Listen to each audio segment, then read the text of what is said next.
আলকামা কষ্টে পড়িয়া কান্দে রে, দম বাইর হয় না, সহ্য করতে পারে না।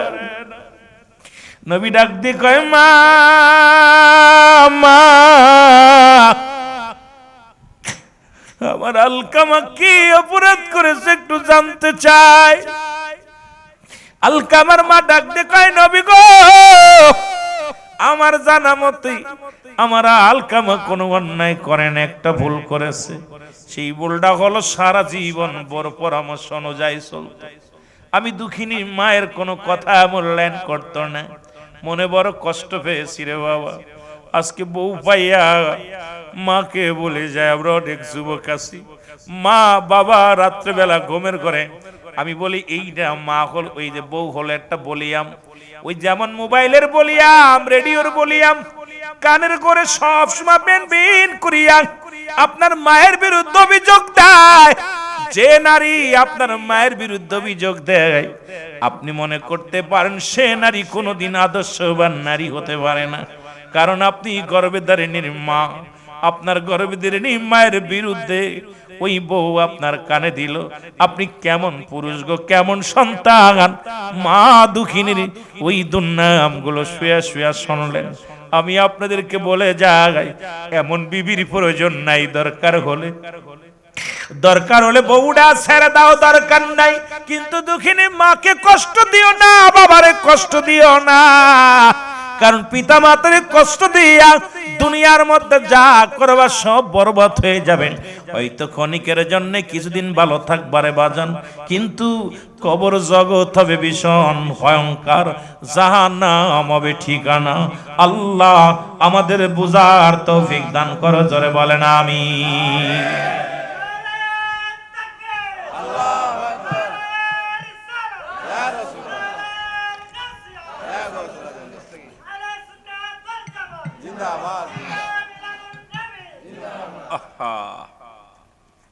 আমার ভাইরা, আমার বন্ধুরা, আমার নবী কয়, মা গো, আপনি আলকামারে ক্ষমা করে দেন, মাফ করে দেন। আলকামার মা কয়, বাজান রে, ওর কথা দ্বারা আমি মনের ভিতরে এত কষ্ট পেয়েছি। বিবিকে মূল্যায়ন করতে, আমাকে মূল্যায়ন করতো না। আমি দুঃখিনী মা, অন্তরে বড় ব্যথা পেয়েছি। আমি কোনদিন ওরে ক্ষমা করতে পারবো না। আমার নবী সাহাবীদের ডাকতে বলে, সাহাবীরা আর দেরি করিস না, আমার আলকামা মৃত্যুবরণ করলে হবে জাহান্নাম ঠিকানা। সুতরাং আয়, জলদি করে খড়ি নিয়ে আয়, আগুন নিয়ে আয়, আমার আলকামারে পোড়ায়া দুনিয়া থেকে ভস্ম করে দিব। খড়ি আনা হলো, আগুন আনা হলো, চিতা সাজাইয়া আগুন ধরানো হলো। আলকামার বডিখানা নবী হুকুম দিলেন, যাও বডিখানা নিয়ে আগুনের মধ্যে মেরে দাও। জানালা দিয়া দেখতে পাইলেন জনম দুঃখিনী মা কলিজার টুকরা সন্তানকে ধরে নিয়ে যে আগুনে ফেলার জন্য একটা চিৎকার মেরে ডাক দিয়ে বলে, নবী গো, মায়ের নবী, এ মুহাম্মদ, মুহাম্মদ রে, আমি তোমাকে অনুনয় বিনয় করি, আমি দুঃখিনী মা বেঁচে থাকতে রে আমার কলিজার টুকরার গায়ে আগুন দিও না। আমার কলিজার টুকরার গায়ের মধ্যে যদি আগুন দাও আমি সহ্য করতে পারবো না। আমার সামনে আমার কলিজার টুকরার আগুনে ফেলায়ও না। সঙ্গে সঙ্গে আমি আমার সন্তানের মাফ করে দিলাম। সঙ্গে সঙ্গে আলকামা কালেমা জবান দিয়ে বাইর হয়ে গেছে, লা ইলাহা ইল্লাল্লাহু সাল্লাল্লাহু আলাইহি ওয়াসাল্লাম। আল্লাহর নবী সাহাবীরা বলে, ইয়া রাসূলুল্লাহ, ইয়া হাবিবাল্লাহ, নবী গো। আল্লাহর নবী বলেন, কি বলতে চাও বলো। বলে, হুজুর, আপনার প্রিয় সাহাবী, রাসূলের সাহাবী, রাসূলের প্রিয় সাহাবী হযরত আলকামা আজ কিছুদিন হয়ে গেল মৃত্যু যন্ত্রণা।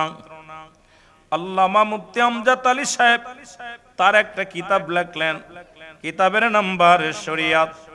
এই কিতাবের মধ্যে উনি লিখতে যা বললেন, দুনিয়ার মানুষ শোনো, মানুষ যখন মারা যায় 70টা তাজা উটের গায়ের চামড়া জবাই না করিয়া উল্টো দিকে টান দিয়া লবণ আর মরিচ লাগায় দিলে যতটুক যন্ত্রণা হয়, এর চাইতে 70 গুণ যন্ত্রণা হয় বেশি। হাইরে মৃত্যু যন্ত্রণা, হাইরে মৃত্যুর কষ্ট রে মুসলমান। আল্লাহ নবী বলে, সাহাবীরা রে তাড়াতাড়ি যাও, তাড়াতাড়ি যাও। আমার আলকামার চারিপাশে দাঁড়াইয়া রাসূল বলছে, যখন মৃত্যু ব্যক্তি যখন মৃত্যুর দুয়ার আজরাইল যখন এসে যায়, খবরদার এই সমস্ত মানুষের পাশে দাঁড়াইয়া এই মানুষের পাশে বসিয়া দুনিয়াবি কোনো আলোচনা করা যাবে না।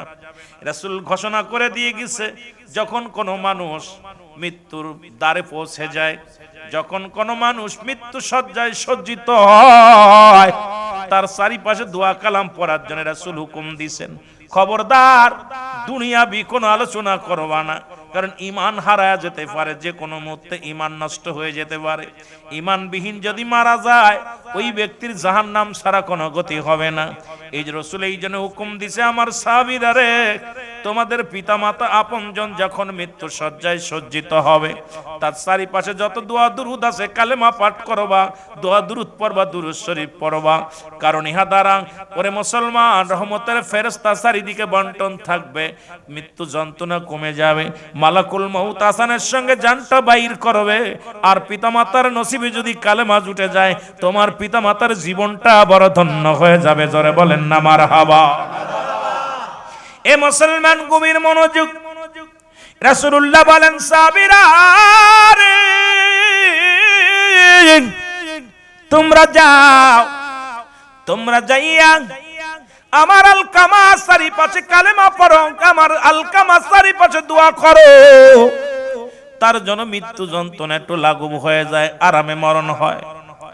সাহাবীরা শিয়ার আলকামা চারিপাশে দাঁড়াইয়া সারা দিন ভরে দোয়া করে, নফল নামাজ পড়ে দোয়া করে, দুরূদ শরীফ পড়ে, খতম শরীফ পড়ে। নবীজির সাহাবীরা নবীর সাহাবীর চারিপাশে ঘিরে দাঁড়ায়া দাঁড়ায়া দোয়া করে, বসে বসে দোয়া করে। কিন্তু সন্ধ্যা গণে আসলো, মৃত্যু হয় না, মৃত্যু যন্ত্রণাও কমে না। সাহাবীরা দৌড়ে আসলেন, বলে, ইয়া রাসূলুল্লাহ, ইয়া হাবিবাল্লাহ, আপনি যদি আমাদেরকে পাঠাইলেন, কিন্তু আলকামা মৃত্যুবরণ করে না, আলকামার মরণ হয় নাই, আলকামা মৃত্যু যন্ত্রণায় বড় কষ্ট পায় গো নবী। কত মানুষ দেখেছি রে মৃত্যু যন্ত্রণায় জিহ্বা বাইর হয়ে গেছে, আজরাইল যখন হাজির হয়ে যাবে, চোখ দুটি বড়। ওরে কিছুদিন আগে এক বাইরে জানাজা পড়ালাম, দেখি মরণের পরে পায়খানা করে দিছে, চোখ দুটি বড় বড় হয়ে গেছে। অনেকবার চেষ্টা করলাম চোখ দুটি বন্ধ করার জন্য, বন্ধ করতে পারি না রে। আইরে মরণের পেয়ালা পান করতে হবে, এই দুনিয়ার কিচ্ছু নিয়ে যেতে পারবা না, এই দুনিয়ার সম্পদ দিতে পারবা না, বাড়ি নিতে পারবা না, গাড়ি নিতে পারবা না, বালাখানা নিতে পারবা না, জন্মের মতো বিদায় হয়ে যেতে হবে। আমার রাসূল বলে, সাহাবীরা রে কি ঘটনা বলো আমাকে। বলে, হুজুর আমরা আলকামার জন্য এত দোয়া করলাম, দোয়া কবুল হয় না। আমার নবীজি হাত উঠায় দিছে, আল্লাহ আমার আলকামারে তুমি ক্ষমা করে দাও। আমার আল্লাহ কয়, জিবরিল তাড়াতাড়ি যা আমার হাবিবরে বলে দিয়া গায়, আজকে দোয়া আমি কবুল করতে পারবো না। এই পৃথিবীর মধ্যে আলকামার মা জিন্দা আছে, জোরে বলেন আল্লাহু আকবার। এর মা বাবার কথা মতো যেজন চলে না, বলো মা বাবার আল্লাহ নবীর দয়া তার পাবে না। বাইরে আল্লাহ মা বাবা তোর অতি আপন, তাদেরকে কর যতন, মাও বাবা তোর অতি আপন, তাদেরকে কর যতন। মায়ের মনে কষ্ট দিলে আল্লাহ সহে না, বলো বাবার মনে কষ্ট দিলে আল্লাহ নবীর দয়া তারা পাবি না। বাইরে আল্লাহ মা বাবার কথা মতো যে জন চলে না, বলো মা বাবার কথা ওরে আল্লাহ নবীর দয়া তারা পাবি না। বাইরে আল্লাহ নও এ মুসলমান গভীর মনোযোগ। রাসূল হাতটা নামায় নিলেন, নবীজি হাতটা নামাইলেন। সাহাবীরা বলে হুজুর আপনি হাত নামাইলেন। নবী কয় সাহাবীরা রে খবর নাও আমার আলকামার কে কে জিন্দা আছে। নবীজি বলেন কে কে জিন্দা আছে? সাহাবীরা বলে হুজুর ঘরের মধ্যে দেখলাম তার মা দুঃখিনী আছে, এই দুনিয়ার মধ্যে মা জিন্দা আছে। জিবরিল আমিন বলে গেছেন মা জিন্দা আছে। আজকে মার পাগলেরা শোনো, বাবার পাগলেরা শোনো। মার মনে দুঃখ দিয়া পিতা মাতার নাফরমানি সন্তান কাবা শরীফের ইমাম যদি হও, চট্টগ্রামের জামিয়ার শিক্ষক হও, আর চট্টগ্রামের বড় মসজিদের খতিব হও, কসম আল্লাহর বলতেছি পিতা মাতার নাফরমানি সন্তান জাহান্নামী, জাহান্নামী, জাহান্নামী। জোরে বলেন ঠিক কিনা? আমার নবীজি রওনা হয়ে গেলেন, ঘরের ভিতরে সালাম দেয় আসসালামু আলাইকুম আলাল বাইত, ভিতর থেকে আদাস আলাইকুম আসসালাম। নবী কয় মা গো আমি আল্লাহর নবী রাহমাতাল লিল আলামিন। ভিতর থেকে মা কয় বাজান রে আমি আলকামার মা দুঃখিনী মা জননী। আমার নবী ডাক দিয়ে কয় মা মা আমার আলকামা কি অপরাধ করেছে একটু জানতে চাই। আমার সাহাবী কি এত বড় অপরাধ করেছে জানতে চাই গো মা। দুঃখিনী মা ডাক দিয়ে কয় নবী গো খোদাকে কসম করে বলি আলকামা জীবনে একক তো নামাজ সারে নাই, আলকামা জীবনে রোজা সারে নাই, আলকামা জীবনে একটা অন্যায় করে নাই, কারুর গায়ে হাত দেয় নাই, আলকামা কোনোদিন জুলুম করে নাই, আলকামা কোনো অপরাধ করে নাই। দুঃখিনী মার কথা শুনে আমার নবী কয় মা গো তাহলে আমার মৃত্যু আমার আলকামার এত মৃত্যু যন্ত্রণা কেন হয়? আলকামা কষ্টে পড়িয়া কান্দে রে, দম বাইর হয় না, সহ্য করতে পারে না। নবী ডাক দিয়ে কয় মা মা আমার আলকামা কি অপরাধ করেছে একটু জানতে চাই। আলকামার মা ডাক দিয়ে কয় নবী গো আমার জানা মতে আমার আলকামা কোনো অন্যায় করেন, একটা ভুল করেছে। সেই ভুলটা হলো সারা জীবন বড় পরামর্শ অনুযায়ী চলত। আমি দুঃখিনী মায়ের কোনো কথা মূল্যায়ন করত না, মনে বড় কষ্ট পেয়েছি রে বাবা। আজকে বউ পাইয়া মাকে বলে যায়, আমরা অনেক যুবক আছি মা বাবা রাত্রেবেলা ঘুমের ঘরে আমি বলি এইটা মা হল, ওই যে বউ হলো একটা বলিয়াম, ওই যেমন মোবাইলের বলিয়াম, রেডিওর বলিয়াম, কানের করে সব সময় বেন বেন করিয়া আপনার মায়ের বিরুদ্ধে অভিযোগ দেয়। যে নারী আপনার মায়ের বিরুদ্ধে অভিযোগ দেয় আপনি মনে করতে পারেন সে নারী কোনোদিন আদর্শবান নারী হতে পারে না, কারণ আপনি গর্ভধারিণীর মা, আপনার গর্ভধারিণী মায়ের বিরুদ্ধে ওই বউ আপনার কানে দিল, আপনি কেমন পুরুষ গো, কেমন সন্তান। মা দুঃখিনীর ওই দুর্নামগুলো শুয়া শুয়া শুনলেন। আমি আপনাদেরকে বলে যাই এমন বিবির প্রয়োজন নাই, দরকার হলে বউটা ছেড়ে দাও, দরকার নাই, কিন্তু দুঃখিনী মাকে কষ্ট দিও না, বাবারে কষ্ট দিও না। কারণ পিতা মাতার কষ্ট দিয়া দুনিয়ার মধ্যে যা করবা সব বরবাদ হয়ে যাবে। হয়তো ক্ষণিকের জন্য কিছুদিন ভালো থাকবারে বাজান, কিন্তু কবর জগৎ হবে ভীষণ ভয়ঙ্কর, জাহান্নাম হবে ঠিকানা। আল্লাহ আমাদের বুঝার তৌফিক দান করো, জোরে বলেন আমিন।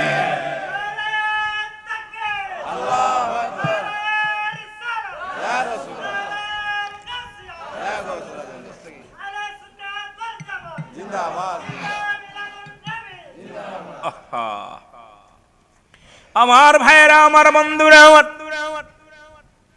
আমার নবী কয় মা গো, আপনি আলকামারে ক্ষমা করে দেন, মাফ করে দেন। আলকামার মা কয় বাজান রে, ওর কথা দ্বারা আমি মনের ভিতরে এত কষ্ট পেয়েছি। বিবিকে মূল্যায়ন করতে, আমাকে মূল্যায়ন করতো না। আমি দুঃখিনী মা, অন্তরে বড় ব্যথা পেয়েছি। আমি কোনদিন ওরে ক্ষমা করতে পারবো না। আমার নবী সাহাবীদের ডাকতে বলে, সাহাবীরা আর দেরি করিস না, আমার আলকামা মৃত্যুবরণ করলে হবে জাহান্নাম ঠিকানা। সুতরাং আয়, জলদি করে খড়ি নিয়ে আয়, আগুন নিয়ে আয়, আমার আলকামারে পোড়ায়া দুনিয়া থেকে ভস্ম করে দিব। খড়ি আনা হলো, আগুন আনা হলো, চিতা সাজাইয়া আগুন ধরানো হলো। আলকামার বডিখানা নবী হুকুম দিলেন, যাও বডিখানা নিয়ে আগুনের মধ্যে মেরে দাও। জানালা দিয়া দেখতে পাইলেন জনম দুঃখিনী মা কলিজার টুকরা সন্তানকে ধরে নিয়ে যে আগুনে ফেলার জন্য একটা চিৎকার মেরে ডাক দিয়ে বলে, নবী গো, মায়ের নবী, এ মুহাম্মদ, মুহাম্মদ রে, আমি তোমাকে অনুনয় বিনয় করি, আমি দুঃখিনী মা, বেঁচে থাকতে রে আমার কলিজার টুকরার গায়ে আগুন দিও না। আমার কলিজার টুকরার গায়ের মধ্যে যদি আগুন দাও আমি সহ্য করতে পারবো না। আমার সামনে আমার কলিজার টুকরার আগুনে ফেলায়ও না। সঙ্গে সঙ্গে আমি আমার সন্তানের মাফ করে দিলাম। সঙ্গে সঙ্গে আলকামা কালেমা জবান দিয়ে বাইর হয়ে গেছে, লা ইলাহা ইল্লাল্লাহু সাল্লাল্লাহু আলাইহি ওয়াসাল্লাম, আশহাদু আল্লা ইলাহা ইল্লাল্লাহু ওয়াহদাহু লা শারীকা লাহু ওয়া আশহাদু আন্না মুহাম্মাদান আবদুহু ওয়া রাসূলুহু। কপাল কত ভালো, খালি মা বলছে বাজান রে আমি মাফ করে দিলাম। সঙ্গে সঙ্গে আলকামার জবান দিয়ে কালেমা বের হয়ে গেছে। আলকামার জবানে কালেমা শাহাদাত পাঠ করতেছে, কালেমা তাইয়্যিবা পাঠ করতেছে। পাঠ করতে করতে চিরনিদ্রায় গেছে। জোরে বলেন না মারহাবা। আর একটু জোরে। কথা কি বোঝে? কথা বোঝে? আহা, সেই মাকে আজকে পিটাইতেছি। আমার দেখা মতো নজরে পড়ছে অনেকে। আর মোবাইলে তো আপনারা দেখেন, সন্তান নিশা করার টাকা না পেয়ে মাকে কি করছে, মাইরা ফ্রিজের ভিতরে আটকায় রাখছে। মাকে কাইটা 3 টুকরা কইরা ফ্রিজের ভিতরে আটকায় রাখছে। সকালবেলা যখন আবার সন্তান পুলিশকে ফোন দিছে, 999 ফোন দিয়ে কয় আমার মা হারাই গেছে, কিডন্যাপ হয়েছে। সব জায়গা খুঁজা খুঁজা পুলিশের সন্দেহ হয়েছে। ফ্রিজ খুইলা দেখে মায়ের বডিখানা 3 খণ্ড করে ভিতরে রাখা হয়েছে। মাকে জিগাই, ছেলেকে যখন রিমান্ডে এনেছে কয় আমার মা নিশা করার টাকা দেয় নাই, এই জন্য মাকে চির বিদায় করে দিয়েছে। এই যে অসিদ আপনার পুলিশ দাম্পত্য জীবন এখন জেলখানায় আছে, মা বাবা দুজনকেই খুন করেছে। আল্লাহু আকবার বলেন। আর একটু জোরে বলেন। পুলিশের মেয়ে, পুলিশের মেয়ে। এই যে আমার ভাই আগে মাদকের বিরুদ্ধে ওয়াজ করলো, যদিও এটা হারাম, সম্পূর্ণ হারাম, কিন্তু এই মাদক যে ঘরে ঢুকছে সে ঘর শেষ, সে ঘর শেষ, সে বাড়ি শেষ। আজকে মনে করছেন আরেকজনের ছেলে খাচ্ছে, আমার তো ছেলে না। ও কয়দিন লাগবে আপনার ছেলের ধরতে? সমাজে ঢুকে গেছে ভাইরাস, যেটা বলেন ঠিক কিনা? এই জন্য আমার ভাই যে আলোচনা করছে ওদিকে খুব খেয়াল। আমি মাহফিল কমিটিকে ধন্যবাদ যে সাবজেক্ট দিয়ে দিছে, এই জন্য ধন্যবাদ। ঈদে মিলাদুন নবী সাবজেক্ট দরকার ছিল, যদিও তথাপরিত আপনার আলোচনা শোনেনি। ঈদে মিলাদুন নবী তো আলোচনা অনেক বক্তাই করে, কিন্তু আমার কষ্ট হলো যে আজকে সমাজ, এই সমাজ, এই জাতি সব শেষ। এই জাতিগুলোকে বাঁচাইতে হলে আমাদের সচেতন নাগরিক হওয়া লাগবে, যেটা বলেন ঠিক কিনা? এতে গেল নবীর সাহাবী, একজন আল্লাহর ওলি।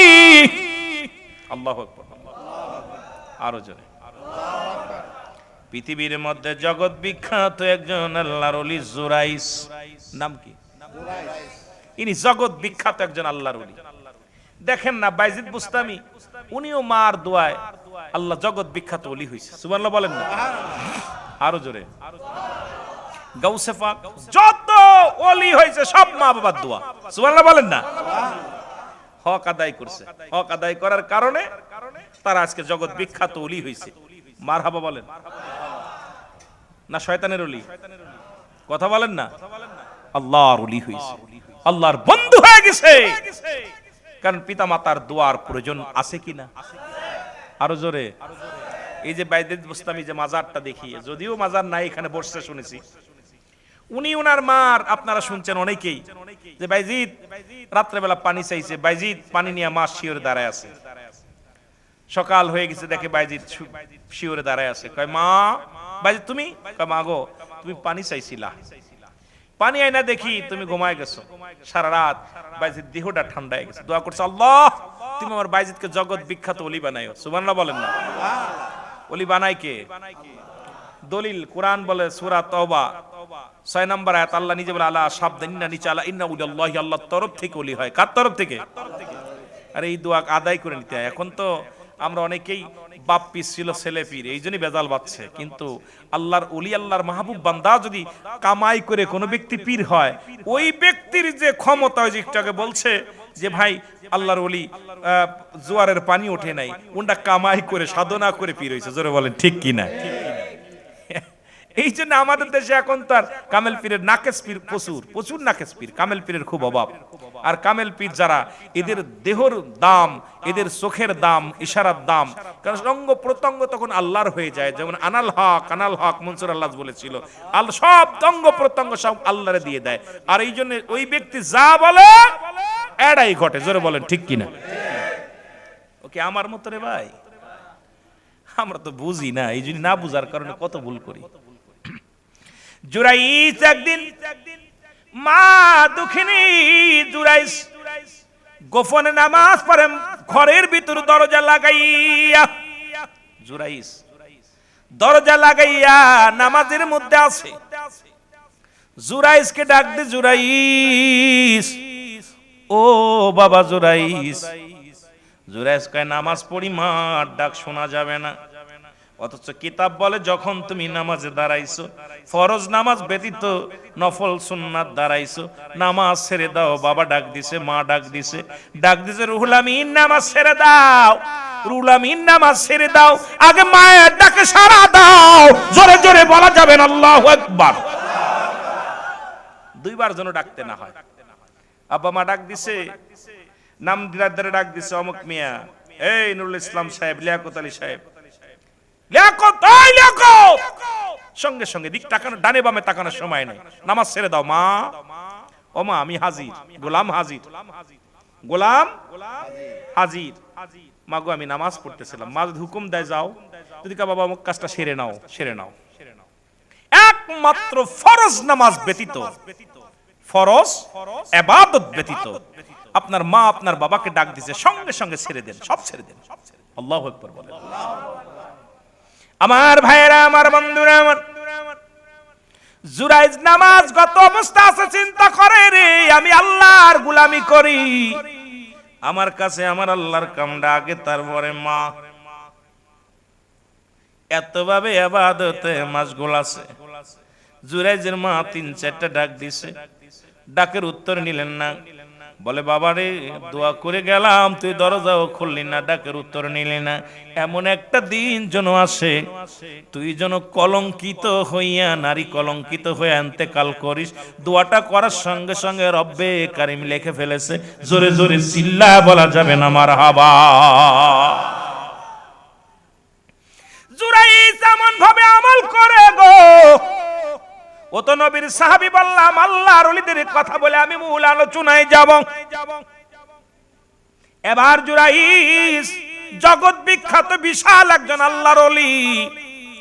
দলে দলে মানুষ কালেমা পড়ে, দলে দলে মানুষ জুরাইজের কদমে যায়, সব মানুষ জুরাইজের কদমে চলে যায়।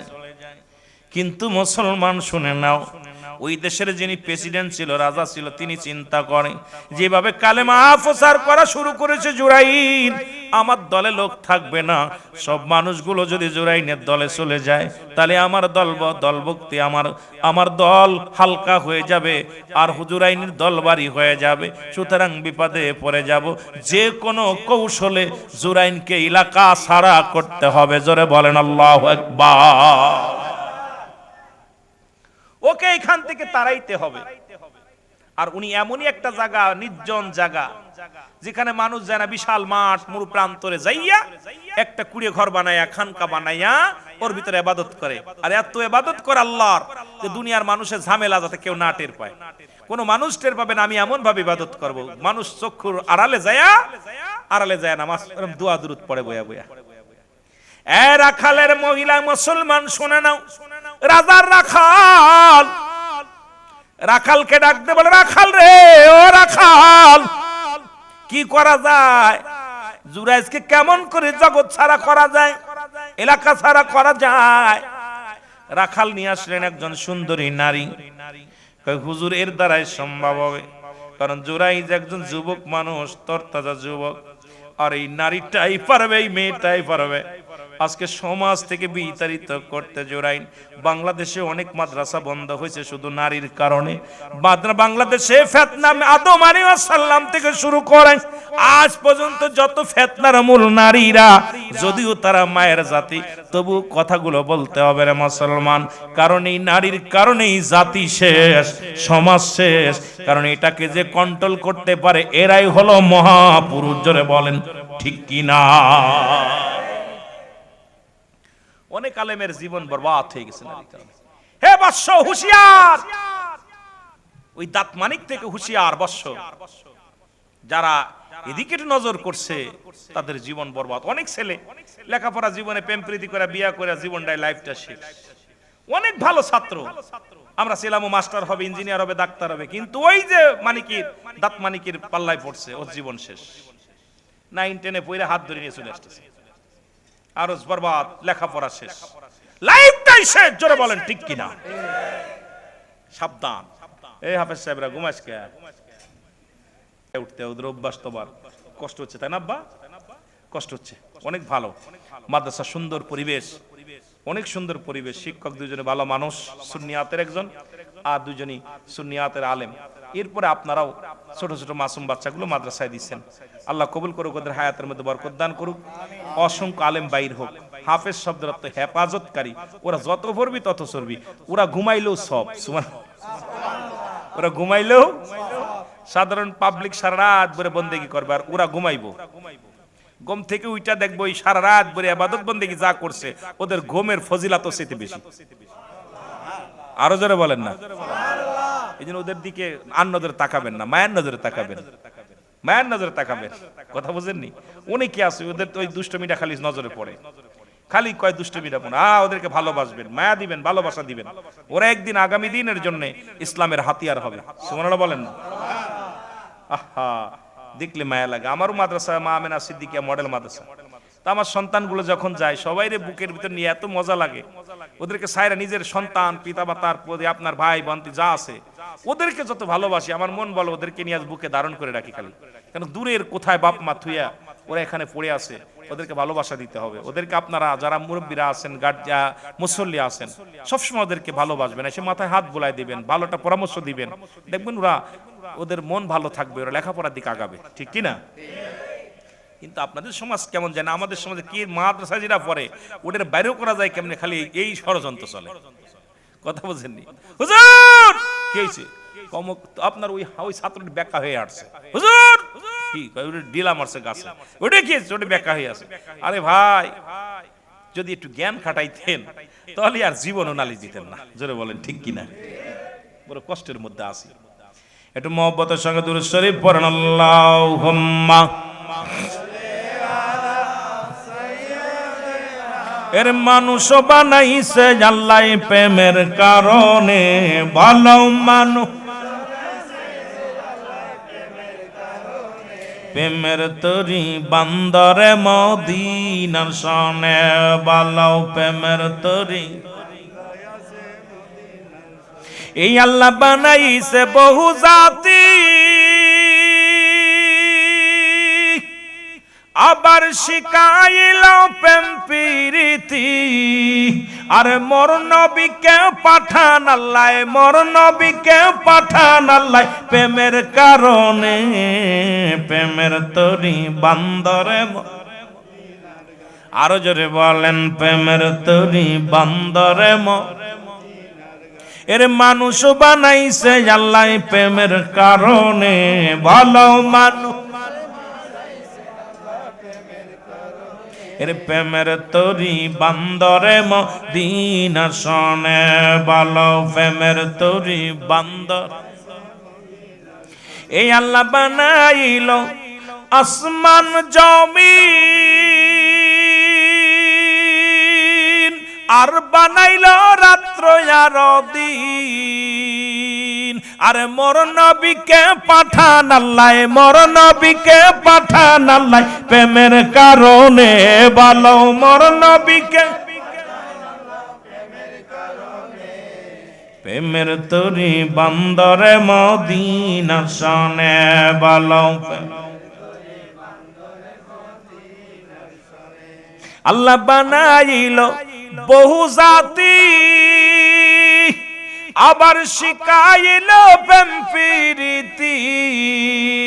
আমার নবীকে পাঠাইলেন আল্লাহ, হাবিবকে পাঠাইলেন আল্লাহ প্রেমের কারণে, প্রেমের তরি বাম। দুনিয়াটা সৃষ্টি করছে আল্লাহ নবী রাসূলের প্রেমের সাথে ভালোবাসা। আহা, আসমান জমিন বানানোর হাকিকত, সৃষ্টির রহস্যটা পড়বেন, সৃষ্টি জগতের রহস্যটা পড়বেন, যে আমার নবীর দরজা কত দূরে, নবীর দরজা কোথায়, এই সৃষ্টি জগৎ কেন বানাইলো, আর এর হাকিকতটা কি, আরে আগে কারে বানাইলো, কেন সৃষ্টি করলো দুনিয়া আসমান জমিন, এগুলো সব হাকিকত সৃষ্টির রহস্য পড়লে মজা লাগে, খালি দেখতে চিন্তা করি। আহা, সবের মূল রাহমাতাল লিল আলামিন। এ যুবক বন্ধুরা, দিলের কান্ডা লাগা শোনো গো, ওই রাখালের সঙ্গে জুরাইজ ও মুসলমানকে বিতাড়িত করার জন্য রাজার পার্সোনাল রাখালের সঙ্গে জিনা করলেন। জিনা করিয়া মহিলাটা সন্তান ধারণ করলেন। আস্তে আস্তে 2 মাসে পেটটা একটু বড় হয়ে গেল, 3 মাস গর্ভবতী। এবার মেয়েটাকে জুরাইজকে খেদানোর জন্য রাখালকে বললেন, কি কাজ হয়েছে নি? কয় হ। ডেকে আনো মেয়েকে। মেয়েকে ডাকা হলো। মেয়ে জনগণের সামনে রাজ দরবারে দাঁড়ায়া বলে, হুজুর আপনারা সবাই জানেন আল্লাহর ওলি জুরাইজ খুব ভালো মানুষ, চক্ষুর আড়ালে মানুষ, চক্ষুর আড়ালে আমার সর্বনাশ করেছে। এই যে জুরাইজ একজন ভণ্ড একজন পীর, একজন প্রতারক, ও আমার সামনে অপকর্ম করে আমার গর্ভে সন্তান দিছে। হুজুর আমি এর বিচার চাই। জোরে জোরে চিল্লায় বলেন নাউজুবিল্লাহ। উজির নাজির যারা ছিল, মন্ত্রী, সবাই তো অবাক, কিরে আমরা এর এত ভালোবাসি, এমন পিসেব মানুষ, বালা মানুষ, এর দ্বারা এই কাম হলো। ডাকো জুরাইজকে। জুরাইজকে পিঠ মোড়া দিয়ে বেঁধে আনা হলো, রাজ দরবারে আনা হলো। জুরাইজকে ডাকতে বলে, জুরাইজ,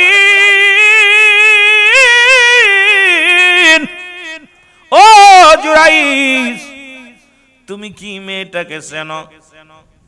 জুরাইজ বলে, খোদাকে কসম করে বলি মেয়ে তো দূরের কথা, ওই মেয়েটাকে চিনা তো দূরের কথা, আমি আজ পর্যন্ত এই মহল্লার মধ্যে যতদিন ইবাদতে আসি এই মেয়ের চেহারা তো দূরের কথা, অন্য কোন নারীর চেহারা পর্যন্ত দেখি নাই। জোরে জোরে চিল্লায় বলা যাবে না মারহাবা। মেয়েটাকে ডাক দিয়ে বলে, মেয়ে তুমি করেছেন? বলে হুজুর কি বলেন? ওইটি তো আমার সর্বনাশ করেছে, ওর সন্তান আমার গর্বে। নাউজুবিল্লাহ বলে। এবার মেয়েদের পক্ষে এখন যদি আমিরুল আমিনের বিপক্ষে আপনাদের এলাকার কোন মেয়ে অবজেকশন দেয়, সবাই সে মেয়ের পক্ষে চলে যাবেন, আমার পক্ষে কেউ থাকবেন না। উপস্থিত জনগণ সবাই মেয়ের পক্ষে। এই বন্ড, একা শিরচ্ছেদ করা লাগবে, হুজুরের বিবাহ পড়ায় দেন। জুরাজ কয় কিসের বিবাহ? কারণ জীবনে তো চেহারা দেখি নাই, জীবনে জিনা তো দূরের কথা, ওই মেয়ের চেহারা আমি দেখি নাই, আজকে আমি বিবাহ করব। কি বলতে চান? এই রং কথা কেউ বলবেন না। সবাই কয় অন্যায় করার সময় বুঝি মনে ছিল না, এখন বিয়ে করা লাগবে, বিয়ে করার পরও তোমাকে জেল খাটা লাগবে, আর যদি বিয়ে না করো শুলে চড়ায় তোমাকে হত্যা করা হবে। জুরাই দুটি চোখের পানি ছেড়ে কান্দার, রব্বে কারিম, রব্বে কারিম গো, আলেম জাতির কলঙ্ক হবে। আল্লাহ, এই কলঙ্কের বোঝা মাথায় নিয়ে মৃত্যুবরণ করা লাগবে। রব্বে কারিম একটা উপায় বলে দাও, আমি কোন ভাবে নির্দোষ প্রমাণিত করব, এইটা আমার একটু জানায়া দাও। জোরে বলেন মারহাবা। আল্লাহ বিপদ থেকে বাঁচাও। রাজা বললেন, ওকেই করো, যাও। যেহেতু বিয়ে করতে রাজি নয়, সেহেতু ওকে শুলে চড়ায় হত্যা করো, মেরে ফেলো। উপর থেকে ওলিদের কাছে আসে ইলহাম, নবীদের কাছে ওহী। ইলহামের মাধ্যমে জানতে পারে, জুরাই চিন্তা করিস না, আল্লাহ পাক আজকে এই বিপদের মধ্যে ফেলার পিছনে একটাই কারণ, তোমার মায়ের দোয়া কবুল হয়ে গেছে। আল্লাহু আকবার বলো। দুঃখিনী মা তোমার পক্ষে ছিল না, এই জন্য এত বড় আলেম হইয়াও কলঙ্কিনীর দাগ তোমার কপালে লাগছে। এই দাগ থেকে যদি বাঁচতে চাও, রাজাকে বলো সেজন্য যতদিন পর্যন্ত সন্তান ডেলিভারি না হয়, ওই যতদিন পর্যন্ত মার গর্ভে থেকে সন্তান বাইরে না হয়, ততদিন পর্যন্ত তোমাকে যেন জেল হাজতে রাখা হয়। ওই সন্তানই তার বাবার পরিচয় দিয়ে দেবে, দুনিয়ার মধ্যে আগমন করে। জোরে জোরে চিল্লায় বলা যাবেন আল্লাহু আকবার। জুরাইস ডাকতে বলে, হুজুর আপনি আমাকে ফাঁসি দিবেন, দুঃখ নাই, মৃত্যুদণ্ড দিচ্ছেন, কষ্ট নাই, আমাকে একটা সুযোগ দিতে হবে। সেই সুযোগ হলো, যতদিন পর্যন্ত এই নারীর গর্ভে থেকে সন্তান ডেলিভারি না হয়, ততদিন পর্যন্ত আমাকে আপনি জেলের মধ্যে রাখেন। যখন ওই আমার পরিচয়, আমি যে নির্দোষ এটা প্রমাণ করার জন্য আমার সাক্ষী হলো ওই সন্তানের, ওই সন্তান, ওই মায়ের গর্ভের সন্তান আমার সাক্ষী। সুবহানাল্লাহ। সবাই হাসতেছে, কয় দাও জেলে দাও। জেলখানায় ভর্তি করা হলো। 1 মাস, 2 মাস, 3 মাস, 4 মাস, 5 মাস, 10 মাস 10 দিন পূর্ণ হলো। মহিলার গর্ভে থেকে সন্তান ডেলিভারি হলো। ঢোল পড়ে গেল, উজির সাহেব ঢোল পিটায় দিলেন, আজকে জুরাইনের বিচার হবে। কে কোথায় আসো? সবাই আসো। কারণ আজকে দুনিয়ার মধ্যে ওই নারীর গর্ভের সন্তান ছেলে সন্তান হয়েছে, ওই ছেলে সন্তান হয়েছে, আজকে জুরাইনের ফাঁসি হবে। হাজার হাজার জনগণ রাজার দরবারে আসিয়া ডাকতে বলে, জুরাইস আজকে তোমার শেষ দিন, বিবাহ করে নাও, এখনো সময় আছে, কলঙ্ক মাথায় নিয়ে বিবাহ করে নাও, তাহলে তুমি বাঁচবে, তুমি বাঁচতে পারবা। জুরাইজকে না, কলঙ্ক মাথায় নিতে পারবা না, কারণ আমার বুঝতে বাকি নাই, আজকে আমার মার দোয়া কবুল হয়ে গেছে। জনম দুঃখিনী মা মারে, ও আমার মা, তুমি আমি জুরাইসের এমন বরদোয়া করেছো রে মা, তোমার কলিজার টুকরা সন্তান আজ বড় বিপদের মধ্যে। মা গো, তুমি হাত উঠাইছিল আল্লাহর দরবারে, আমি কলঙ্কিতি, আজকে কলঙ্কিনী সমাজের মধ্যে। জোরে জোরে চিল্লায় বলা যাবেন আল্লাহু আকবার।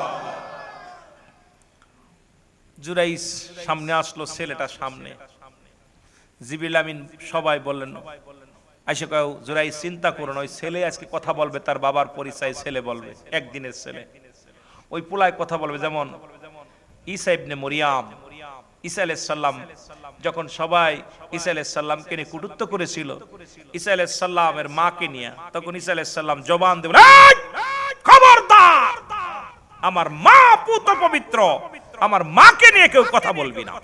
ঠিক আল্লাহর একজন ওলি জুরাইস, ঠিক একই অবস্থা হয়েছিল। সুবহানাল্লাহ বলেন।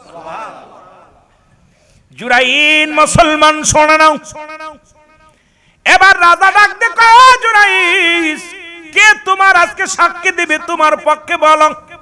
বলে হুজুর, ওই বালকটা সাক্ষী দিবে। ওই বালক জবান দিয়ে বলবে তার বাবাকে। এবার রাজা বলে, বালকরে বল তোর আব্বাকে। আরো বালক কান্দে, উজির কয় তোর বাবাকে, মন্ত্রী কয় তোর বাবাকে। বালক কোনো কথা বলে না।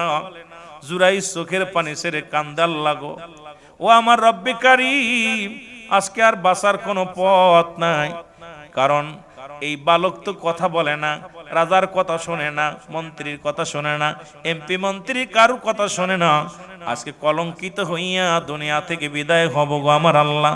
আমার আল্লাহ কয়, জিবরিল তাড়াতাড়ি যায়, ইলহাম দিয়া জানা দাও জুরাইন, পৃথিবীর কোন মানুষের কথাই বালক শুনবে না রে।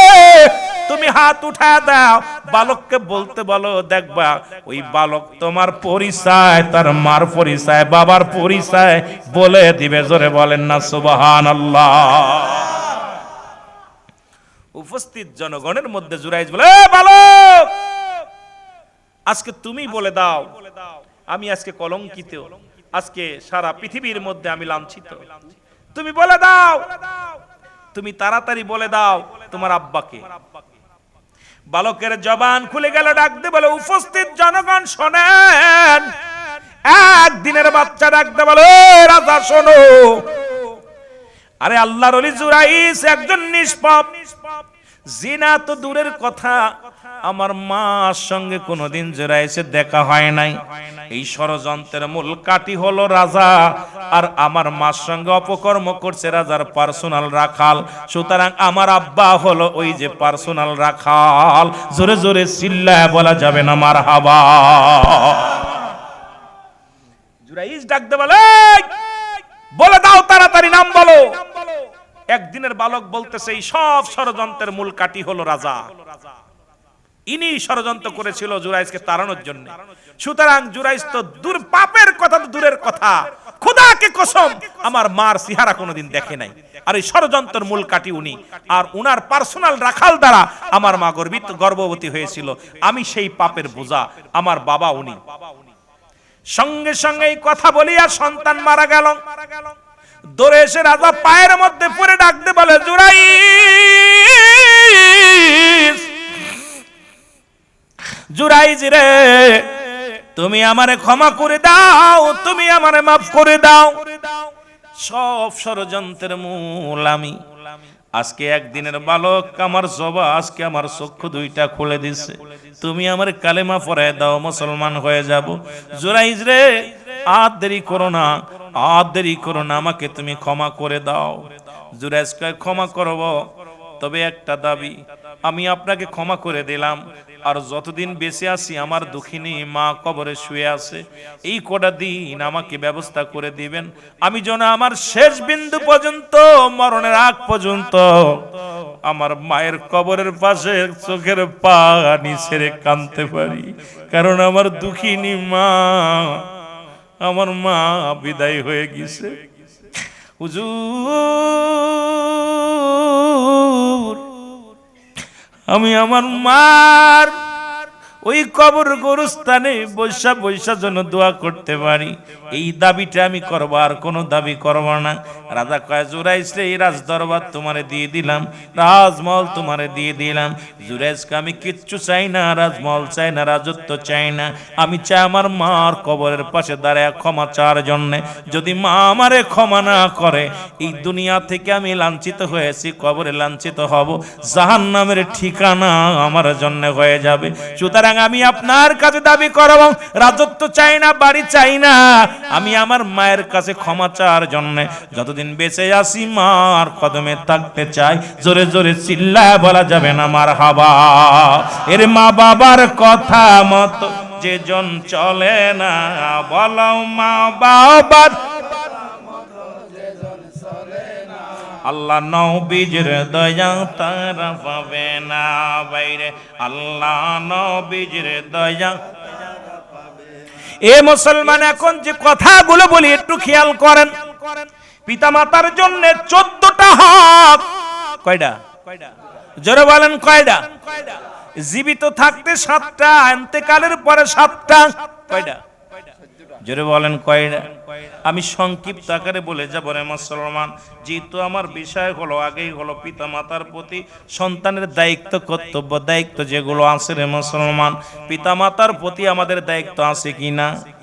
জোরে বলেন আছে কিনা? জীবিত থাকতে 7টা। 1 নম্বরে পিতামাতার প্রতি শ্রদ্ধাশীল হওয়া লাগবে। সুবহানাল্লাহ বলেন না? 1 নম্বরে পিতামাতার প্রতি শ্রদ্ধাশীল হওয়া লাগবে। মারহাবা বলেন।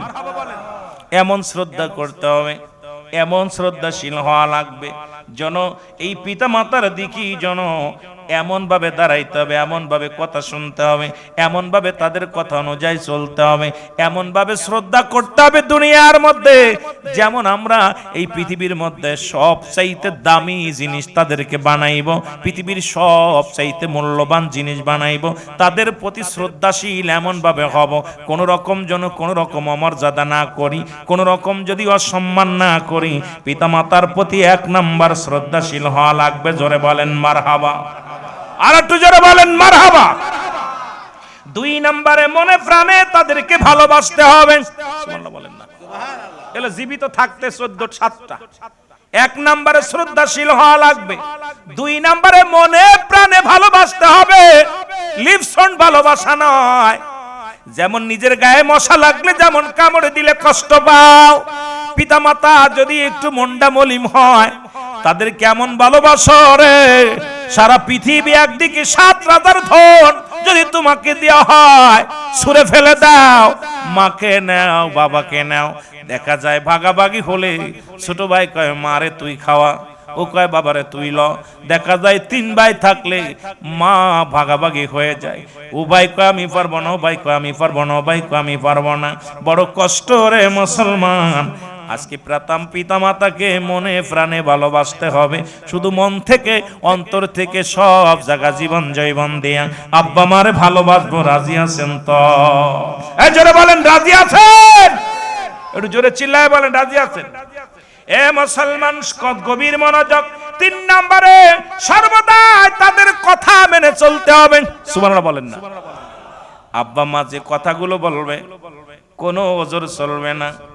পৃথিবীর মধ্যে যদি জিনা করার কথা ব্যতীত, পৃথিবীর মধ্যে জিনা করার কথা যদি বলে এটা ব্যতীত, দুনিয়ার মুসলমান সুদ হারাম জিনিস এইগুলো ব্যতীত, যেটা হারাম কাজ ব্যতীত পিতামাতা যখন যে কথাগুলো বলবে কথাগুলো মেনে চলা লাগবে। পিতামাতার অবাধ্য হইয়া কাবা শরীফের ইমাম হলেও লাভ নাই।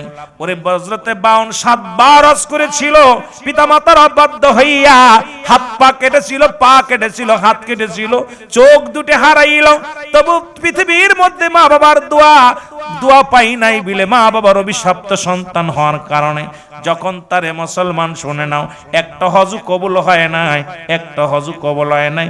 7 বার হজ করেছিল, একবারও কবুল হয় নাই।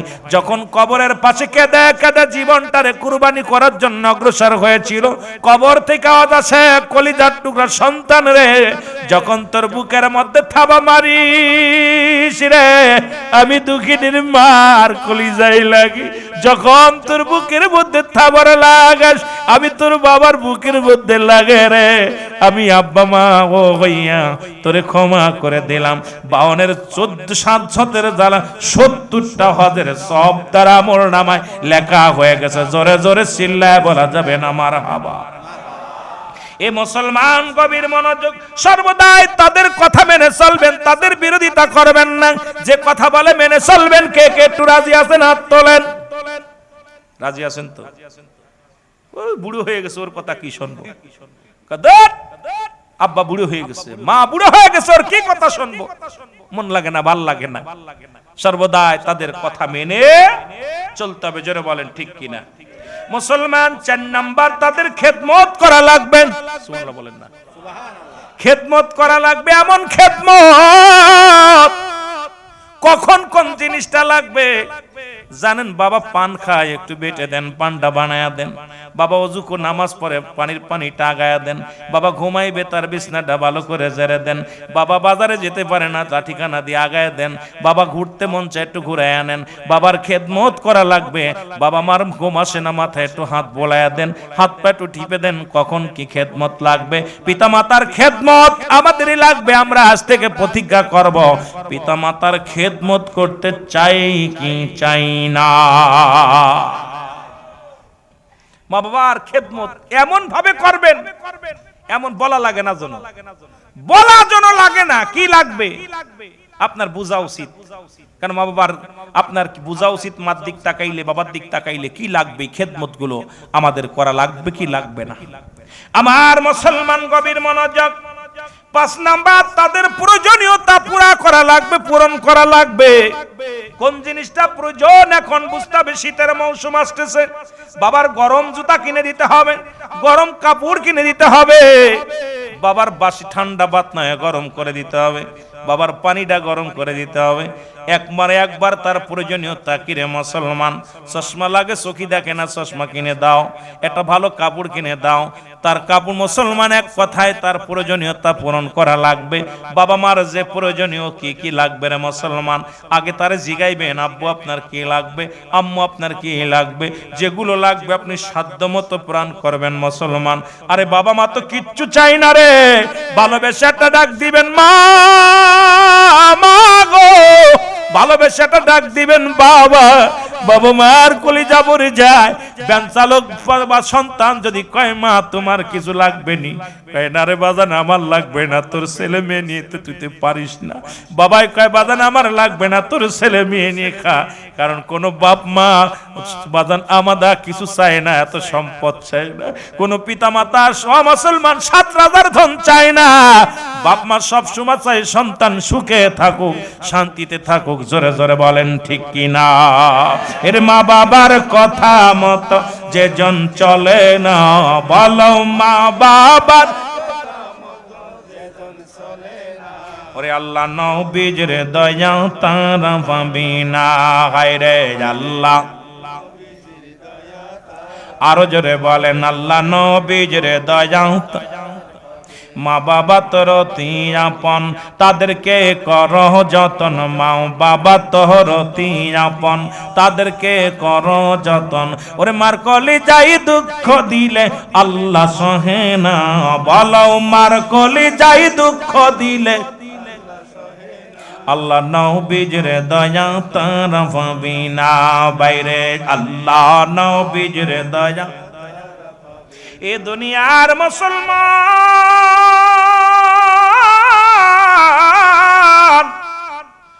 তাদেরকে সব সময় সুখে শান্তিতে রাখার জন্য চেষ্টা করতে হবে। জোরে বলেন মারহাবা। কি করে? সুখে শান্তিতে রাখার জন্য চেষ্টা করতে হবে। লক্ষ টাকা দিলেও খুশি হয় না। বাড়ি থেকে বাইরে হয়েছেন, সালাম দিবেন, আসসালামু আলাইকুম আব্বাজান, আমি বাজারে যাইতেছি, আপনার কি লাগবে গো আমার আব্বাজান? দেখবেন আসরে নামাজটা পড়েছে, ইমাম সাহেব রে বলে, ইমাম সাহেব ছেলে একখান পাইছি রে, আমার বাজান বাজারে যাওয়ার আগে আমারে জিগা আব্বা কি লাগবে। মা যখন জিগাইবে, মা বলবে প্রতিবেশীর বউ, ও আমার বোন, আরে আমার কলিজার টুকরা বাজারে যায়, আগে জিগায় আব্বা আপনার কি লাগবে, মা আপনার কি লাগবে।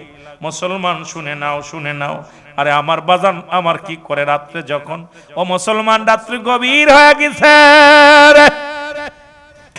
বাবা মা ঘুমাইতে পারে না।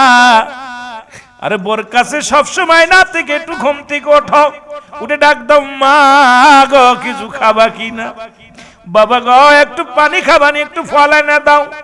বাবাকে একটু আদর করে ডাক দাও, কারণ এই বুড়া বয়সে কোনো কোনো খিদে লেগে যায়। তাদের ব্যবস্থা করো, শান্তিতে রাখো রে মুসলমান, সুখে রাখো। কি কাজ করলে সুখী হয়, কি কাজ করলে বাবা মা খুশি হয়, এই কাজগুলো যদি করতে পারো রব্বি কারীম তোমার উপরে খুশি হয়ে যাবে। জোরে বলেন মারহাবা। আর একটু জোরে বলো। এর এক একটা বিষয় নিয়ে কথা বললে সময় লাগবে রে মুসলমান। 7 নাম্বার হলো নিয়মিত তাদের সঙ্গে সাক্ষাৎ করতে হবে। চাকরি করেন, চট্টগ্রামে চাকরি করেন, সপ্তাহে একদিন ছুটি পান, আগে আপনার মার কাছে আগে আসিয়া দাঁড়ান, সালাম দেন, আসসালামু আলাইকুম মা। বাবারে আজকে দেখা যায় বোর সাথে ঘন্টার পর ঘন্টা কথা বলা হয়, মাকে সালাম দেওয়ার সময় হয় না। মেয়ের লগে কথা কয় ঘন্টার পর ঘন্টা, ছেলের লগে কথা বলে ঘন্টার পর ঘন্টা। কিন্তু মুসলমান দুঃখজনক, বাবা মার খবর নেওয়া যায় না। এর ফোনটা দিছো, বিদেশে আছে, আমেরিকা আছে, লন্ডন আছে, ফোনটা বেজে উঠছে, আগে বিবিরে বলো বিবি আগে আমার মারে দাও, আমার মা জননীর দে রে, আগে আমার বাবারে দে।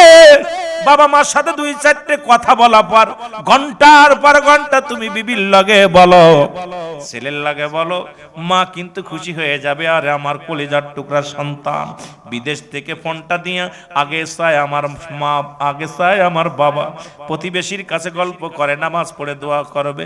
মুসলমান গভীর মনোযোগ যখনই হাত উঠাইবে, ডাক দেবে আল্লাহ আমার ছেলে বিদেশের বাড়িতে আছে, কলিজার টুকরা ফোনটা দিয়ে আগে বলে মা রে, আগে বলে বাবা রে।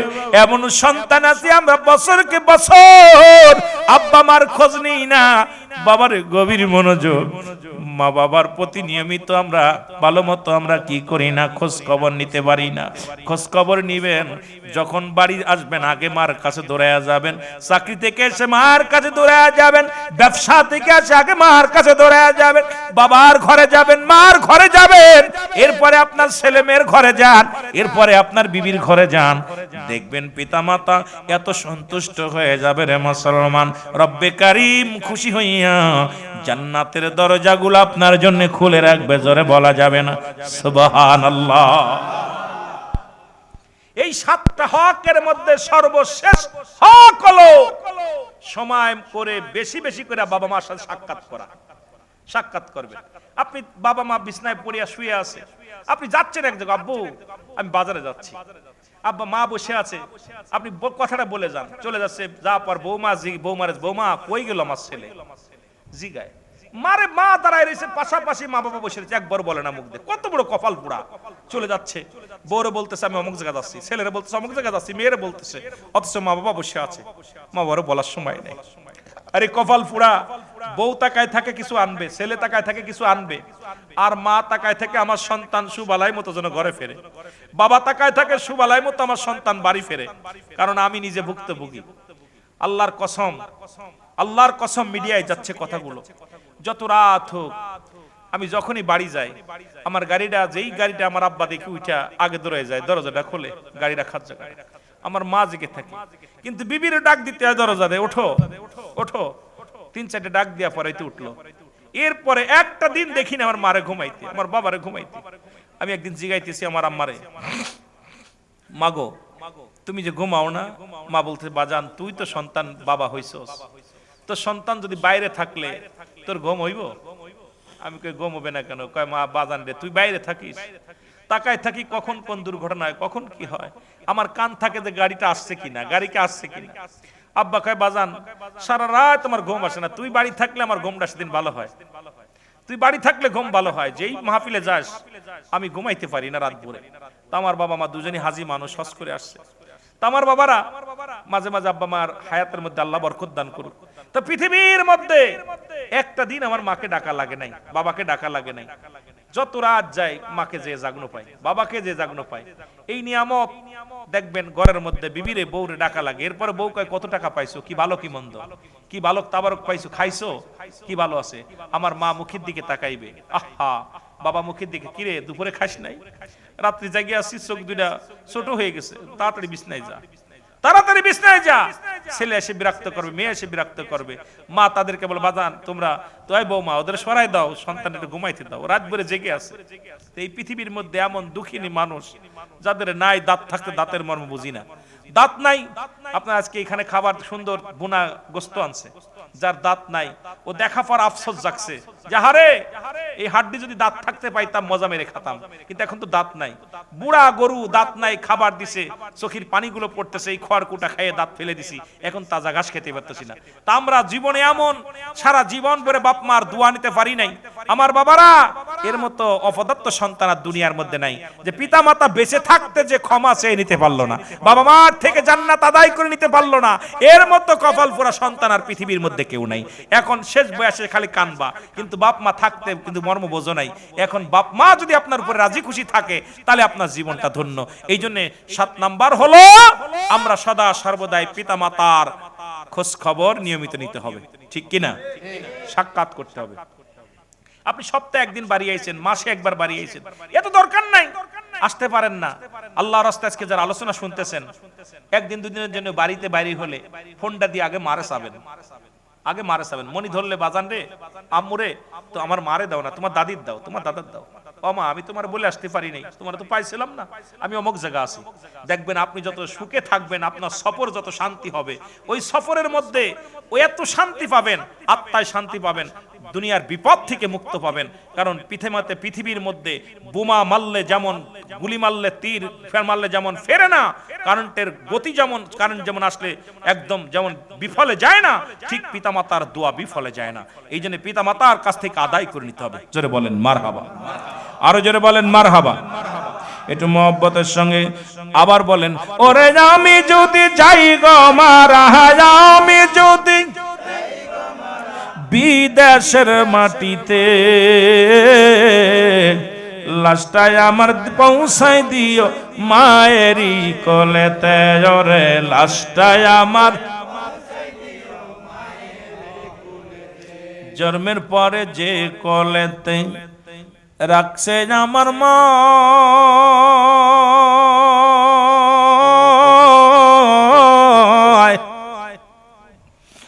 সেই কোলেতে মাথা রেখে বিদায় হতে চাই, আমি নিদিরায় যেতে চাই।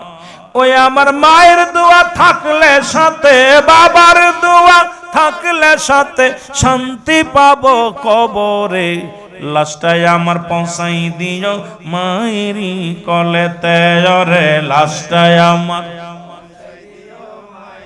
ওরে আমি যদি যাই গো মারা, আমি যদি বিদেশের মাটিতে, লাশটায় আমার পৌঁছাই দিও মায়েরই কোলেতে, ওরে লাশটায় আমার। এই জগতে মায়ের মতো নাই কেউ আপন,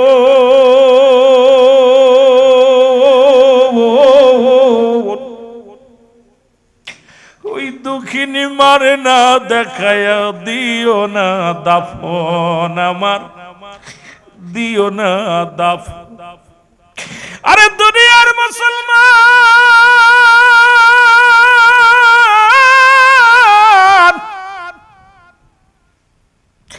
নবী তার মাদের কত সম্মান করত রে। একদিনের কথা মনে পড়ে গেল, রাসূলের দুধমা হালিমাতুস সাদিয়া রাসূলের কদমে আসলেন, নবীজি উঠে দাঁড়াইলেন, রাসূলুল্লাহ মাকে দেখে উঠে দাঁড়াইলেন। এরপরে নবীর নিজের রুমালখানা, চাদরখানা বিছাইয়া জনক মহিলা হালিমাতুস সাদিয়ারে বসতে দিলেন। রাসূলের কানে কানে কথা বললেন। উঠার সময় নবীজির উরতের পর ভর দিয়ে উঠলেন। যতক্ষণ পর্যন্ত হালিমাতুস সাদিয়া চোখের আড়াল হলেন না, ততক্ষণ পর্যন্ত মায়ার নবী তাকায়া তাকাই রইলেন। যখন হালিমাতুস সাদিয়া চোখের আড়াল হয়ে গেলেন, নবীজি বসলেন। সাহাবীরা বলে, ইয়া রাসূলুল্লাহ, ইয়া হাবিবাল্লাহ, নবী গো, ও মায়ার নবী, আমি আপনার কাছে জানতে চাই, জনক মহিলা কি তার পরিচয়, যাকে দেখে আপনি উঠে দাঁড়াইলেন, যার সম্মানে আপনার রুমাল মুবারক, আপনার ঘাম নেয়ার জন্য সাহাবীরা পাগল, আপনার পদধূলি নেয়ার জন্য পাগল, এমন কি মহিলা যার সম্মানে আপনার নিজের চাদর মুবারক বিছায়া দিলেন। ইয়া রাসূলুল্লাহ, আপনার উরতের পর হাত দিয়ে ভর দিয়ে উঠলো। আমার নবী চোখের পানি ছেড়ে ডাকতে বলে, সাহাবীরা রে, উনি আর কেউ নয়, উনি আমার দুধমা হালিমাতুস সাদিয়া। আমার নবী বলে, সাহাবীরা রে, আমি ওই মহিলার দুধ পান করেছি, তাকে আমি সেরকম সম্মান করতে পারি নাই। আর দাঁড়ানো তো দূরের কথা, রাসূলুল্লাহ এত ভালোবাসতেন, একজন দুধমাকে দেখো যদি এত সম্মান করতে পারে, আমার নবীজি শিক্ষা দিয়ে গেছে মা বাবার প্রতি কেমনে সম্মান করবা। শুধু তাই না, আপনারা জানেন আবু হুরায়রা রাদিয়াল্লাহু তাআলা উনি কাঁদতেছিল। নবী কয়, আবু হুরায়রা তুমি কেন কাঁদছো? আবু হুরায়রা কয়, নবীজি গো, আমাকে মা মারছে। কি মারছে? জোরে বলেন না। নবী কয়, আবু হুরায়রা রে, মা মারছে, তুমি অভিযোগ করো আমার কাছে, তোমার মা তোমাকে মারছে, আমার কাছে অভিযোগ দাও। তখন আবু হুরায়রার মা কালেমা পড়ে নাই, অমুসলিম, আবু হুরায়রা মুসলমান। আবু হুরায়রা বলে, ইয়া রাসূলুল্লাহ, ইয়া হাবিবাল্লাহ, আমি নালিশ দিই না, শুধু আপনার কাছে কথা বললাম, আপনি দোয়া করেন যেন আমার মা অতি শীঘ্রই কালেমার পতাকা তলে আসে। জোরে বলেন মারহাবা। দয়াল নবী, মায়ার নবী গো, আপনি নবী আমার জি। আরো জোরে বলেন, আপনি নবী আমার জি। এরে রাহমাতাল লিল আলামিন, আপনি উম্মতের জাবিন। বলেন রাহমাতাল লিল, ওগো আপনি উম্মতের জাবিন। গুনাহগারের অতি আপনজন, আল্লাহর নবী, মায়ার নবী গো, আপনি নবী আমার জীবনের জীবন। বলেন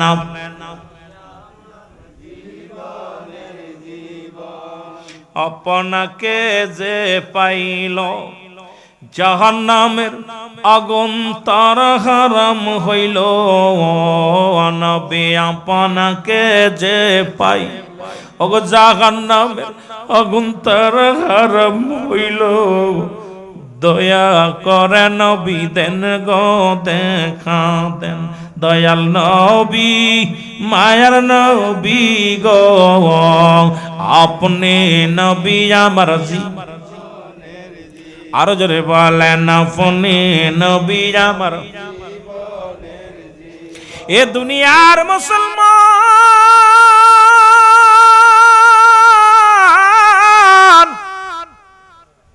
এবার ইন্তেকালের পরে 7টা হক। কয়টা? জোরে বলেন কয়টা? 14টা হকের মধ্যে বলতেছিলাম, পিতামাতা, আমি পিতামাতা আমার কাছে যে কটা হক পাবে, যে কটা হক আদায় করা লাগবে, দায়িত্ব পালন করা লাগবে, তার মধ্যে 7টা হলো জীবন দশায় জীবিত থাকে কালিনী, এরপর ইন্তেকাল করে আরো 7টা আছে। এই 7টার মধ্যে 1 নাম্বার হলো তাদের জন্য মাগফিরাত কামনা করা লাগবে। জোরে বলেন মারহাবা। আর একটু জোরে, কষ্ট পান। তাদের জন্য কি করা লাগবে? মাগফিরাত কামনা করা লাগবে। 2 নম্বরে মুসলমান শুনে নাও, তাদের জন্য সব পৌঁছাইতে হবে। 1 নাম্বার হলো মাগফিরাত কামনা করা লাগবে, সদা সর্বদাই মানুষের কাছে দোয়া চাওয়া লাগবে, মাগফিরাত কামনা করা লাগবে। আল্লাহ তুমি আমার আব্বা মারে ক্ষমা করে দাও, আব্বা মারে মাফ করে দাও, পিতামাতারে তুমি নাজাত দাও, পিতামাতারে শান্তি দাও কবরে। দুই নম্বরে তাদের জন্য সব পৌঁছাতে হবে। এখন আমার দেশের মৌলবীরা তো সব তো পৌঁছায় না, অথচ বাতিলদের কিতাব মুফতি শফিক আহমেদের লেখা ফতোয়া দেওবন্দের মধ্যে দ্বিতীয় খণ্ডের মধ্যে মুসলমান 24 নম্বর খণ্ড 24 নম্বর মুসলমান পৃষ্ঠার মধ্যে 5 ওয়াক্ত নামাজ করে জিয়ারত করে সর্বলাতে আল্লাহর দরবারে দুটি হাত উঠায়া দোয়া করা উত্তম মুস্তাহাব। এই কিতাব কোন সুন্নিদের কিতাব নয়, কিতাবের নাম হলো ফতোয়া দেওবন্দ। লেখক হচ্ছে মুফতি শফিক আহমেদ, যার লেখা একখানা কিতাব আছে। এই কিতাব বাতিলদের কিতাব, আপনাদের হাটাজারিতে পড়ানো হয়। বাংলাদেশের যত কওমি অঙ্গনের মাদ্রাসা আছে এই কিতাবখানা তার মধ্যে পড়ানো হয়। তো নামাজ পড়ে দোয়া করে জিয়ারত করে সর্বলা আল্লাহর দরবারে দুটি হাত উঠায় দোয়া করালো উত্তম মুস্তাহাব। একখান হারাম আছে আমার দেখাইয়া দাও মুসলমান, শুনে নাও। বুখারীর একখানা হাদিস মুসলমান শুনে নাও। এ মুসলমান গভীর মনোযোগ, ও আমার যুবক বন্ধুরা, 5 ওয়াক্ত সালাত আদায় করে জিয়ারত করে সর্বোত্তম হলো আল্লাহর দরবারে দুটি হাত উঠায় দোয়া করা উত্তম। নামাজ শেষ করে দোয়া করা বলে জায়েজ নাই। মুসলমান কত দলিল নিবা, আসো বসি আমরা এক জায়গা বসি। মুসলমান তোমাদের কিতাব দিয়ে তোমাদের কবর দেওয়া যাবে, তবু তোমরা দোয়া ছাড়ো না, কারণ দোয়া করো রব্বে কারিমের কাছে। জোরে বলেন ঠিক কিনা? একটু মহব্বতের সঙ্গে দুরূদ শরীফ পড়েন আল্লাহুম্মা, আরো জোরে।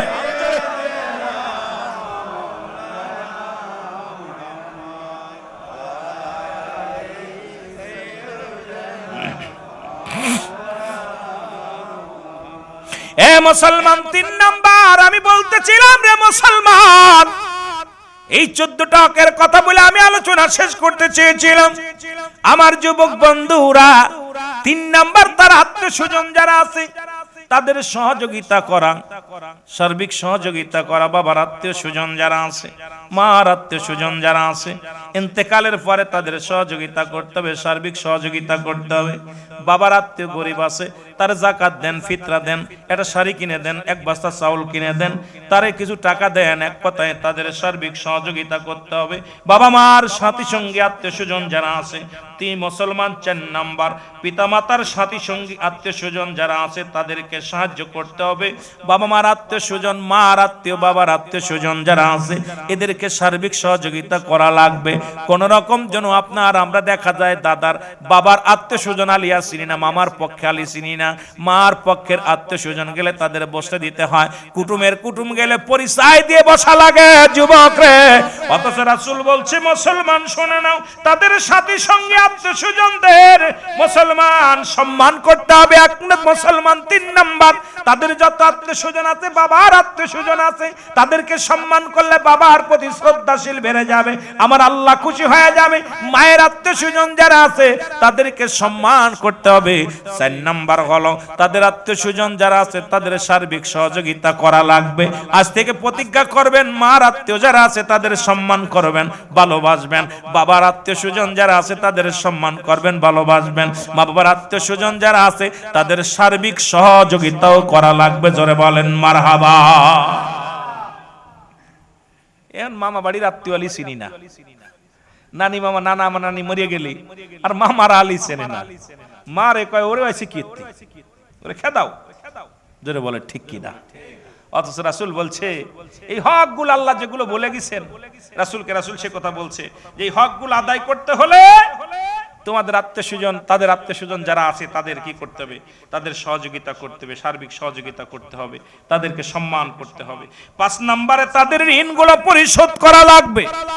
এই দুনিয়ার মধ্যে যদি ঋণী হয়, আরে কত বড় বুকার দলে রাখ, লাশ সামনে নিয়ে আমার আব্বা যদি কোনো দিন আদায় থাকে মাফ করে দিয়েন, আর যদি পাওনাদার থাকে না আমারে বলবেন। আপনি জানেন আব্বা কার সাথে চলতো, মা কাদের সঙ্গে চলাফিসা ছিল, গোপনে গোপনে তাদের কাছে যাবেন, যায় ঋণগুলো শোধ করার চেষ্টা করবেন।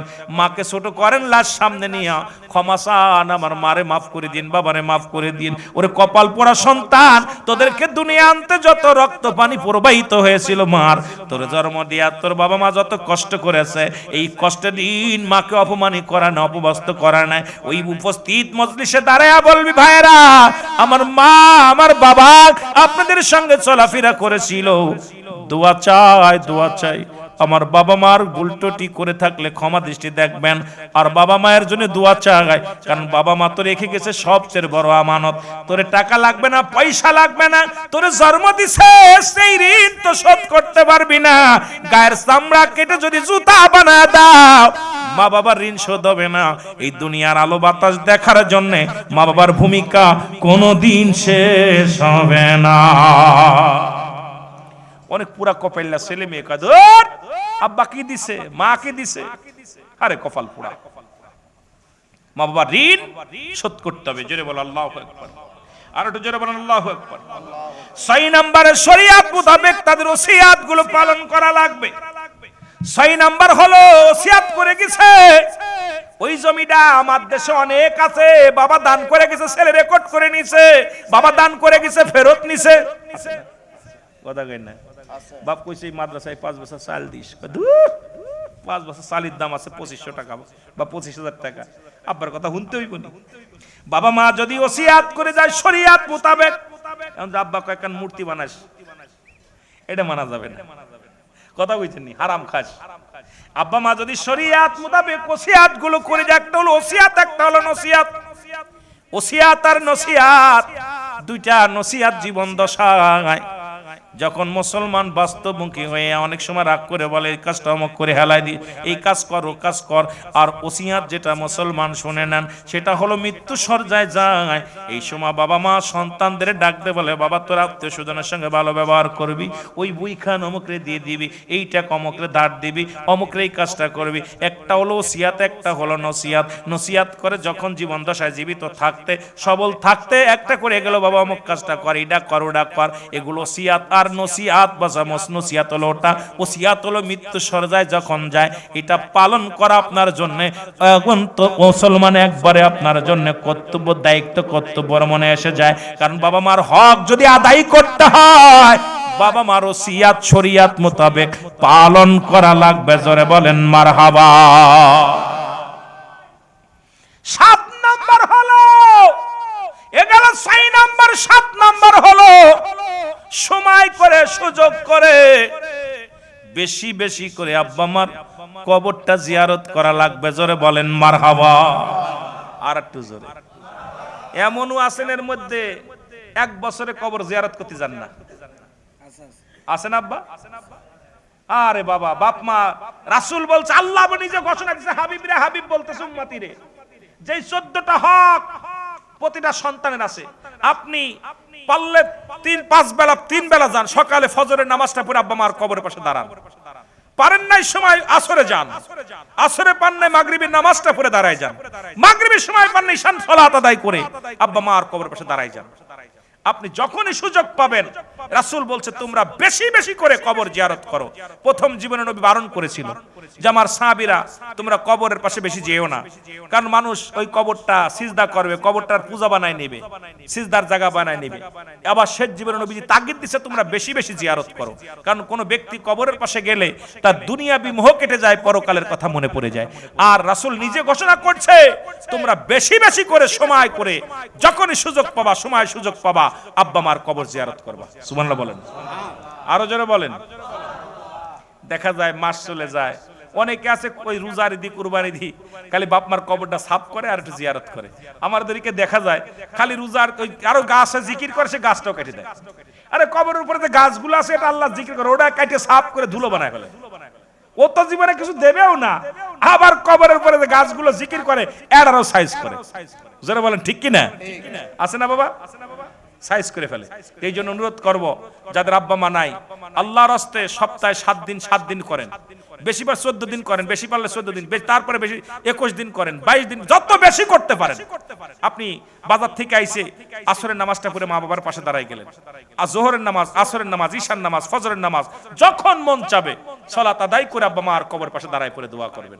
কারণ তারা আমাদের মুখাফেক্ষি হয়ে যায়, কারণ তাদের নিজের কামাই করার পথ বন্ধ হয়ে যায়। যখন কবরবাসী কবরে চলে যায় তখন নিজের আমলের দরজা বন্ধ হয়ে যায়, এখন নিজে করে নিতে পারে না। কিন্তু মৃত্যু ব্যক্তি মানুষের বরদোয়া করতে পারে, পিতামাতার বরদোয়া, সন্তান, টাকা পয়সা আছে ঋণ শোধ হয় না, সংসারের ভিতরে শান্তি নাই, স্বামী স্ত্রী মহব্বত নাই, সংসারের ভিতরে রোগবালা মুসিবত লেগে আছে, দেখবেন সংসারের ভিতরে বেশি অসুবিধা হচ্ছে, চিন্তা করবেন আপনার কবরবাসীরা বরদোয়া করছে।